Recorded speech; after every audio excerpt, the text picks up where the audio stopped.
Les antagonistes de Demon Slayer, les démons, sont tous surpuissants. Et c'est pourquoi aujourd'hui j'ai décidé de faire le top 10 officiel des démons de Demon Slayer. Alors attention les animes only, on va spoil sale le manga. Donc si t'es anime only, lâche ton like, ton commentaire, ton abonnement, ton partage et tu peux y aller. Numéro 10, Gaikaku. On commence avec Gaikaku, l'un des personnages les plus intéressants mais aussi les plus frustrants de Demon Slayer. Élève du maître Jigoro aux côtés de Zenitsu, Gaikaku était destiné à devenir un grand pourfendeur. Mais rongé par la jalousie et par son arrogance, il a finalement trahi ses principes pour obtenir des pouvoirs faciles en acceptant le sang de Kokushibo. Devenu la nouvelle lune supérieure numéro 6 après la mort de Gyutaro et Daki, Gaikaku utilise une version démoniaque de la respiration de la foudre. Ses attaques sont rapides et destructrices, ses éclairs noirs tranchent comme des lames et sa régénération lui permet de prolonger les combats bien plus longtemps qu'en tant qu'humain. Cependant, Gaikaku souffre d'un énorme défaut, il ne maîtrise pas ses techniques à la perfection contrairement à Zenitsu qui a poussé une seule forme à un niveau divin. Gaikaku s'est dispersé et n'a jamais atteint l'excellence, son arrogance le rend imprudent et face à Zenitsu il est humilié. Gaikaku mérite clairement de rentrer dans ce top car il a reçu suffisamment de pouvoirs démoniaques pour surpasser de nombreux démons inférieurs, mais il n'a jamais brillé par de véritables exploits contrairement aux autres qui suivent. Numéro 9, Gyutaro. À la 9ème place on retrouve Gyutaro, l'ancien détenteur du titre de la lune supérieure 6 aux côtés de sa sœur Daki. Gyutaro est un corps vicieux, au corps maladif et squelettique, mais malgré ce physique dégueulasse, c'est l'un des démons les plus meurtriers de son rang. Ses armes principales sont des fous empoisonnés, capables d'infecter même les adversaires les plus résistants. De plus, son sang peut se transformer en lames volantes extrêmement rapides, ce qui rend ses attaques quasi impossibles à esquiver. Ce qui le rend encore plus dangereux, c'est sa régénération phénoménale et sa capacité à tenir tête à plusieurs adversaires de haut niveau. Dans son combat contre Tengen, accompagné de Tanjiro, Zenitsu et Inosuke, Gyutaro a démontré sa brutalité et sa résistance. Il a poussé le pilier du son dans ses derniers retranchements, et il a failli tuer plusieurs héros en un seul affrontement. Mais Gyutaro a un gros talon d'Achille, son lien vital avec Daki. Tant qu'elle est vivante, il reste intouchable. Mais si elle est décapitée, il devient vulnérable. C'est ce point faible qui a permis à nos héros de l'éliminer. Gyutaro est bien plus redoutable que Gaikaku, car il a prouvé sa puissance sur le terrain face à des piliers.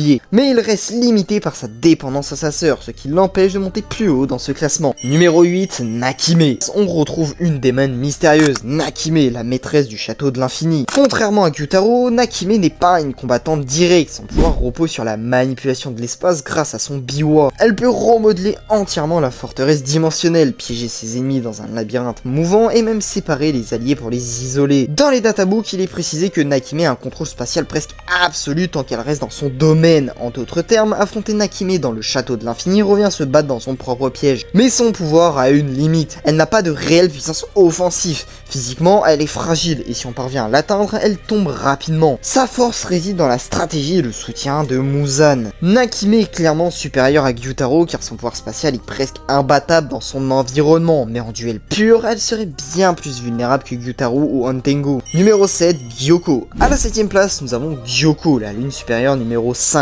Son pouvoir principal est la manipulation des jarres. De celle-ci, il peut faire surgir des créatures aquatiques monstrueuses, des poissons démons capables d'engloutir ou d'empoisonner leur proie. Il peut aussi enfermer ses adversaires, les immobiliser et les broyer. Son combat contre Moichiro, le pilier de la brume, illustre bien son sadisme. Gyoko se divertit en mutilant ses victimes et en transformant des humains en œuvres d'art. Dans les databooks, il est précisé que sa créativité n'a aucune limite, ce qui en fait un adversaire imprévisible. Cependant, Gyoko a deux faiblesses, son arrogance et son manque de puissance brute. Une fois que Moichiro a éveillé sa véritable puissance, Gyoko a été rapidement écrasé. Gyoko domine Nakime grâce à ses capacités offensives, mais il reste inférieur à Antengu dont la régénération et la division rendent le combat beaucoup plus compliqué pour celui-ci. Numéro 6, Antengu. Antengu, la lune supérieure numéro 4. Antengu est un démon extrêmement dangereux car il peut se diviser en plusieurs clones représentant différentes émotions. La colère, la joie, la tristesse et la peur. Chaque clone possède une capacité spécifique comme la vitesse, la force brute ou même la manipulation de l'électricité. Ce pouvoir le rend presque immortel, même découpé en morceaux, il continue de se diviser et de se régénérer. Son combat contre Tanjiro, Nezuko et Genya est une véritable épreuve d'endurance. intense, où les héros doivent épuiser ses clones avant de trouver son véritable corps. Sa plus grande faiblesse est justement ce corps. Minuscule, fragile et extrêmement lâche. Tant qu'il est bien caché, il est invincible, mais une fois découvert, il devient ridiculement faible. Antengu est largement supérieur à Gyoko, car il possède une longévité infinie grâce à sa division, mais il n'a pas la puissance brute et la technique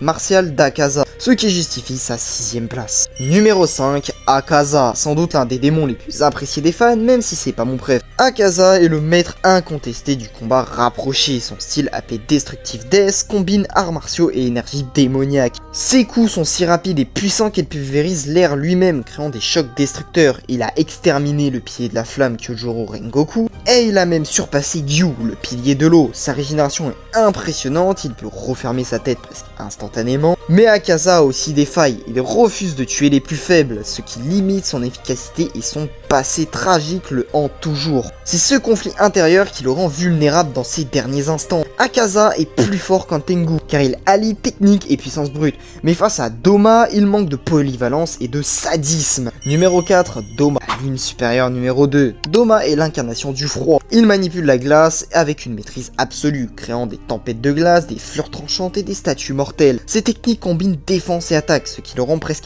intouchable. Il est aussi insensible à la douleur et au poison, ce qui en fait un adversaire redoutable même pour un pilier comme Shinobu, qui a dû se sacrifier pour l'affaiblir. Mais Doma a un défaut majeur, son arrogance. Convaincu d'être intouchable, il a sous-estimé ses adversaires, ce qui a conduit à sa défaite. Doma surpasse clairement Akaza grâce à ses pouvoirs élémentaires et sa polyvalence, mais il reste inférieur au GOAT Kokushibo, dont la maîtrise de l'épée et la puissance surpassent tout. Numéro 3, Kokushibo. On entre dans une autre dimension avec Kokushibo, la lune supérieure numéro 1. Ancien pourfendeur, frère de Yoroichi, Kokushibo est maître de la respiration de la lune. Son style de combat est fluide, rapide et mortel, et son épée démoniaque est une extension de lui-même. Kokushibo est sans doute le plus grand épéiste démoniaque de l'histoire. Sa régénération est monstrueuse, largement comparable à Akaza. Sa perception est surhumaine et il a survécu à des combats contre plusieurs piliers cheatés en même temps. Son seul point faible est son humanité refoulée, ce conflit intérieur qui l'empêche de devenir totalement un monstre comme Muzan. Kokushibo surpasse largement Doma et Akaza, il est considéré comme le démon le plus proche du niveau de Muzan, et s'il avait complètement accepté d'être un démon, il aurait pu atteindre le niveau de son frère. À la deuxième place, Muzan Kibutsushi. L'inévitable Muzan Kibutsushi, le roi des démons, le créateur de toute leur race. Muzan possède une régénération infinie,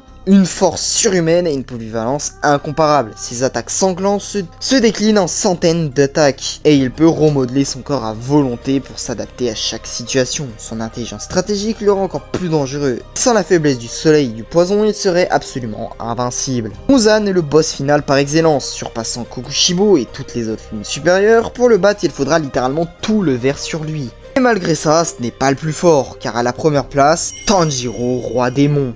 Au sommet de ce classement, il y a un démon encore plus terrifiant, Tanjiro en Demon King. Après la mort de Muzan, Tanjiro hérite de son pouvoir et devient à son tour un démon. Mais contrairement à Muzan, Tanjiro garde une partie de son héritage de pourfendeur, notamment la respiration du soleil. Ce mélange unique fait de lui une créature encore plus puissante que Muzan. S'il avait accepté sa condition démoniaque, il aurait pu devenir invincible. On combine le meilleur des deux mondes, la puissance infinie de Muzan et la technique divine de Yoroichi.